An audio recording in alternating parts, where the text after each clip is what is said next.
तुझे देख के हर मौसम नशा हो जाता है। तुझे देख के हर मौसम नशा हो जाता है। जब दो दिल सच्चा प्यार करते हैं तो हर पल जीने की वजह हो जाता है।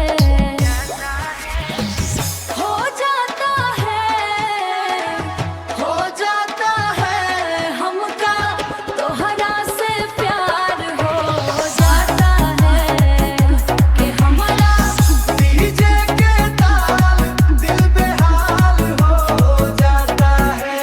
डीजे के ताल दिल बेहाल हो जाता है। डीजे के ताल दिल बेहाल हो जाता है। लैला की मोहब्बत में मजनू मशहूर हो गया। इश्क करते करते वो मजबूर हो गया। इश्क करते करते वो मजबूर हो गया। लोग आज भी मिसाल देते उनके प्यार की, क्योंकि उनका इश्क दुनिया से दूर हो गया।